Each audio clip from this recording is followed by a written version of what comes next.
మీ మోకాల నొప్పులకు ఎటువంటి సర్జరీ లేకుండా ఎపియాన్ పెయిన్ క్లినిక్ అందిస్తున్న అత్యాధునిక చికిత్స. మనకి పూర్వం పొలాలకు వెళ్ళినప్పుడు పనులకు వెళ్ళినప్పుడు స్టీల్ డబ్బాలు, అల్యూమినియం డబ్బాలు అవి తీసుకెళ్లేవారు. ఇప్పుడు అన్ని ప్లాస్టిక్ రకరకాల ఇంకా. సో ఇస్ ఇట్ రియలీ అంటే ప్రూవెన్ కదా సార్ ప్లాస్టిక్ మన 100%.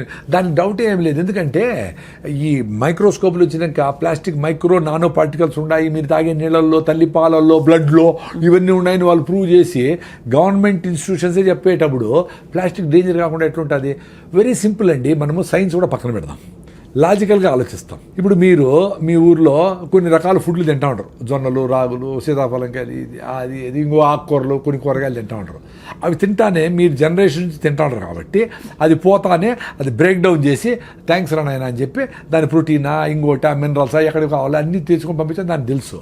మీరు కొత్తగా ఒక ప్రిజర్వేటివ్, ఒక కలరో, ఒక ప్లాస్టిక్కో, ఒక పెస్టిసైడో, ఒక కొత్త మాలిక్యూలో, ఒక ఇంకోటో లోపల పోతే దానికి ఏం చేయని తెలుస్తుంది దానికి, అంతే కదా.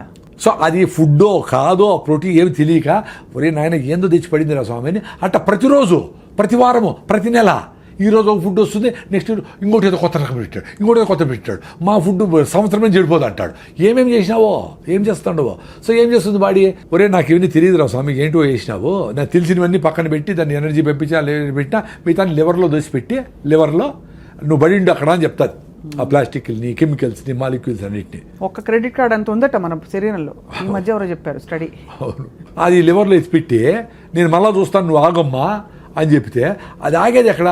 మళ్ళీ వేస్తే అవి ఎత్తిపెట్టి. అందుకే లివర్ టెస్ట్ చేస్తే అందరికీ లీజన్స్, దానికి మొత్తం గోడలాగా కట్టుకొని ఆ పార్టికల్ మనకు ముళ్ళు గుచ్చుకునేది అనుకోండి. అవునవును.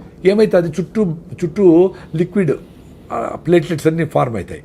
దాని తర్వాత అట్లే వదిలేసామనుకోండి గడ్డ కట్టిపోయి గోడ కడతారు దాని చుట్టూ కదా.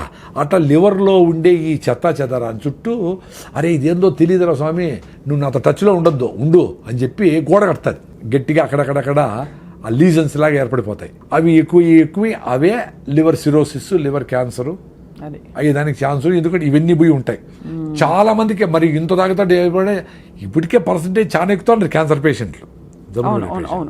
సో చాలా అంటే ఏంటి, మేబీ ఎంతో పర్సంటేజ్ ఎక్కుతా ఉంటారు. అంటే ఇంకా ఎక్కువ అందరూ క్యాన్సర్లు అయిపోతే మంచిది. అప్పుడు మారుతారా?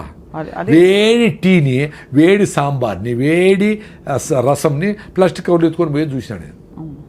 మరి అవన్నీ దాంట్లో ప్లాస్టిక్ కరగకుండా ఎట్లుంటుంది? వెరీ సింపుల్ అండి. ఈ బాటలే తీసుకోండి.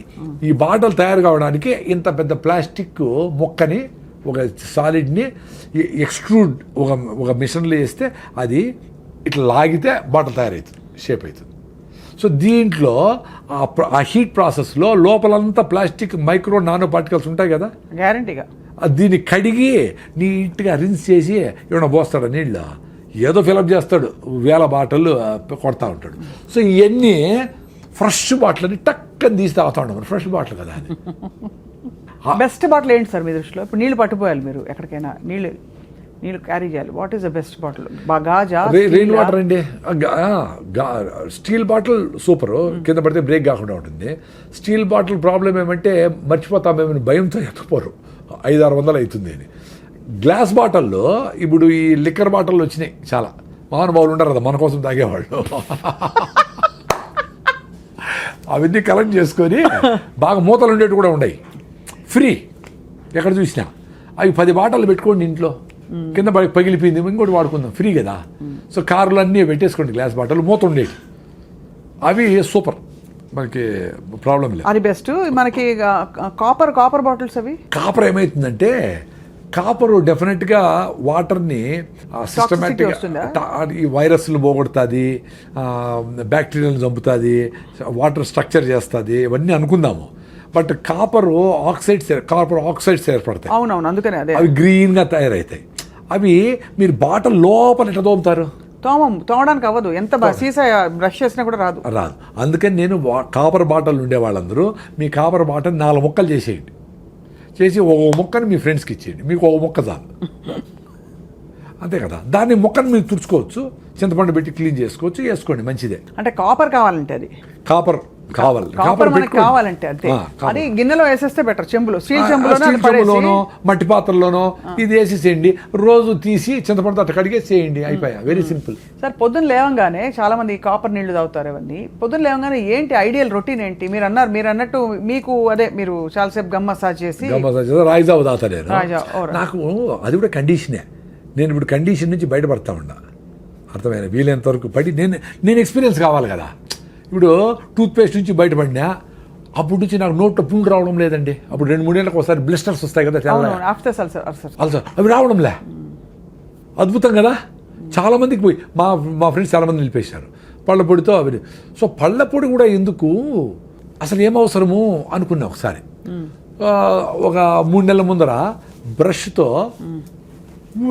గమ్స్ని మసాజ్ చేసి ఉత్త బ్రష్తోనే బ్రష్ చేసి, ఎందుకు బ్రష్ చేయాలనిపిస్తుందంటే నాలుకని మనం పళ్ళ మీదకి ఇట్లా పెడితే అది ఏదో అతుక్కొని ఉంటుంది కొంచెం, ఈ ఆయిల్ ఫుడ్ ఆయిల్ కలిసిండేదో కొంచెం అట్లా ఉంటుంది, ఫీలింగ్ ఉంటుంది కూడా. అది ఫ్రిక్షన్ చేసే చాలు కదా, దానికి మళ్ళీ పళ్ళపొడి అయినా ఎందుకు అనిపించింది. వాటి ఏదైనా తగ్గించుకుంటాం. ఇప్పుడు మినిమలిస్టిక్ లివింగ్ అంటే మినిమల్ లివింగ్ అని కాదు, ఏది అవసరం లేదో అది నిలిపేస్తే ఏది అవసరమైందో అది ముందరకు వస్తుంది. అప్పుడు నేను మామిడి పళ్ళు కొనొచ్చు, స్టూడియోకి రావచ్చు, చాలా టైం ఉంటుంది కదా, టైమే లేదు కదా ఇప్పుడు అందరికీ. అందుకని అది నిలిపేసి ఉత్త బ్రష్ చేస్తాడు, సూపర్గా ఉందండి. ఒక స్కూల్ పిల్లోడు ఈ మాట చెప్తే, సార్ మరి బ్రష్ కూడా ఎందుకు సార్, బ్రష్లో నైలాన్ కదా, అది బ్రష్ చేసినప్పుడు నైలాన్ వస్తుంది మీరే చెప్పినారు కదా. వార్ పిల్లలు వచ్చిన్నారు బెంగళూరు నుంచి మా ఫామ్లో, మరి ఎందుకు సార్ అది నిలిపేద్దాం అనుకుంటా ఉన్నాను. ఇప్పుడు నేను బ్రష్ కూడా లేకుండా ఏళ్ళతోనే ఫ్రిక్షన్ చేసి నిలిచిపోతుంది కదా. సో ఆ బ్రష్తో నేను నాలుగని క్లీన్ చేసుకుంటా. సో బ్రష్ని 10 ఏళ్ళు వాడచ్చు అని నేను ప్రూవ్ అయింది నాకు. నేను ఇప్పుడు 2 ఏళ్ళు అదే బ్రష్, అదే బాగుందండి. హాయిగా టూత్పేస్ట్ అవసరం లే, టూత్ పౌడర్ కూడా అవసరం లే, బాగుంది. నోట్లో స్మెల్ కూడా లేదు, ఏమీ లేదు, బాగుంది, పళ్ళు బాగున్నాయి. సో ఎప్పుడు నాకు భయం వేసిందంటే పళ్ళు జుల్లని పోయినాయి. ఆ 2 ఏళ్ళ ముందర పోతే ఆ డాక్టరు మా ఫ్రెండ్ కొడుకే ఆయన, అన్నా నువ్వేమన్నా పళ్ళన్నీ అరిగిపోయినాయి ఏందన్నా, నువ్వేమన్నా పళ్ళు గ్రైండ్ చేస్తావా అన్నాడు. అంటే గ్రైండ్ చేసేవరకు పళ్ళు అరిగిపోయేవరకు గ్రైండ్ చేస్తామా ఎవరైనా, అది క్వశ్చన్ ఇర్రెలవెంట్. రెండో నైట్ ఏమైనా గ్రైండ్ చేస్తాము అన్నాడు.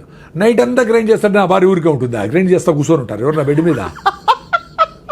క్వశ్చనే కరెక్ట్ కాదు.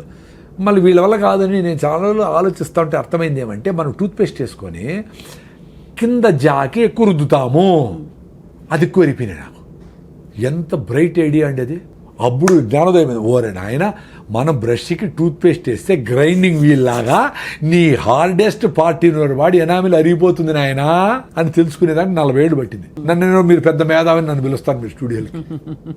అరిగిపోయింది కింద రన్నివేలాగా నైస్గా ఉంది, ఈడ బాగుంది. మళ్ళా మరి ఎట్లా ఈడ రుద్దం ఎక్కువ, పాట పెట్టుకొని సారంగా దరిగా అని వర్రని రుద్దాం, ఫినిష్డ్, నిలిపేసినా పోయింది. సో ఇప్పుడు ఓన్లీ బ్రష్ చేస్తూ ఉండను, ఈలతో వేసేది మొదలు పెడతానేమో. అదే ఆ కండిషనింగ్ బ్రేక్ చేశారు. ప్రతిదీ కండిషనింగే. మనం నీళ్లు తాగితేనే ఎమోషన్ వస్తుంది, టీ తాగిపోతే నాకు మైండ్ పని చేయదు, సిగరెట్ తాగల్లా, సాయంత్రం మందు అయిపోతే నాకు షవరింగ్ వచ్చేస్తుంది. ఇవన్నీ కండిషన్లు. అంటే అడిక్షన్ కూడా అయిపోయి ఉంటుంది. నీకు బ్రెయిన్లో రిసెప్టార్స్ ఉంటాయి కదా, అవి అడుగుతాయి. అందుకే మీరు భోజనం పోస్ట్పోన్ చేస్తారు, కానీ 4 గంటలకు టీ అంటే 3కే చెప్తాది అది. రే 3 కదా అండి, అబ్బా 3 టీ కూర్చో, ఇంకొంచెం చేస్తావు, 3:30 తీసుకురా అంటావు. అది 2 అవుతుంది, భోజనం చేస్తానే అవుతుంది, 2 టీలు 30 టీలు అవుతాయి. మీరు టీ కాఫీ ఎందుకు అవసరమేముంది? పొద్దున్న నుంచి నేను ఫుడ్ తినేసినా ఇంతవరకు నీళ్లు కూడా దప్పి అయితే 2 సార్లు అయినా, దప్పి కూడా లేదు, సూపర్గా ఉన్నాం కదా, ఎందుకు ఎక్స్ట్రా చేయాలి? వర్షం వస్తున్నప్పుడు మంచిగా వేడివేడి టీ, దాంతోపాటు బజ్జీలు ఇవన్నీ అనిపించదా మీకు? వర్షం వస్తే అన్ని బాక్స్లో పెట్టేసి సెల్ ఫోన్లు అన్నీ నాందాం అనిపిస్తుంది. రాయలసీమ వాళ్ళు కదా మేము, నిజంగానే నేనేదో మీకు జోక్ అని చెప్పడంలే. వర్షం వస్తే నాందాం అనిపిస్తుంది నాకు, ఐ ఎంజాయ్. అసలు మీ పిల్లలను తీసుకుపోయి డాబా మీద పోయి ఇట్లా పడుకొని హాయిగా ఆ కంట్లో చుక్కలు పడతా ఉంటే ఎంజాయ్ చేయండి రా నాయనా. పరిగెత్తాను ఏమైపోయింది, ఏమవుతుంది 100 సార్లు అన్నావు నువ్వు చిన్నప్పుడు, ఏమీ కాల. నీకు జ్వరం వచ్చింది, జలుబు వచ్చిందంటే ఇమ్యూనిటీ తగ్గి వచ్చింది, వర్షం వల్ల కాదు. ప్రతి జంతువు, మనిషి కూడా అడవిలో వర్షం నాంతానే బతికినాడు కొన్ని లక్షల ఏండ్లు. మీకు వర్షంతో రోగాలు రావురా నాయనా, మీకు ఇమ్యూనిటీ దగ్గర వస్తుంది. మీరు హలీములు, గోబీ మంచూరియా, చికెన్ పకోడాలు వేసి తొక్కి పొట్లెంత పెంచిన దానికి వస్తుంది, మీరు యాంటీబయాటిక్ లేని దానికి వస్తుంది, మీరు చెత్త పెప్సీలు తాగిన దానికి వస్తుంది, కూల్ డ్రింక్ తాగిన దానికి వస్తుంది, మీరు నేచర్తో దూరమైన దానికి వస్తుంది, శారీరక శ్రమ లేని దానికి వస్తుంది, చెమటను చూస్తే భయపడిన దానికి వస్తుంది. చెమటను చూస్తే భయపడతారు, ఇట్లా అనుకునేస్తారు. ఎంత దరిద్రం అది. చెమటను ఎంజాయ్ చేయాలి కదా. మళ్ళా నేచర్ క్యూర్కి పోయి అక్కడ 5,000 ఇచ్చి స్టీమ్లో కూర్చొని భార్య భర్త చెమట గారిందా అనుకుంటా ఉంటారు. ఇక్కడ చెమట వస్తే ఏడిసి వస్తారు. చెమట రానిండి రానాయన, ఎందుకు భయపడతారు చెమటకి?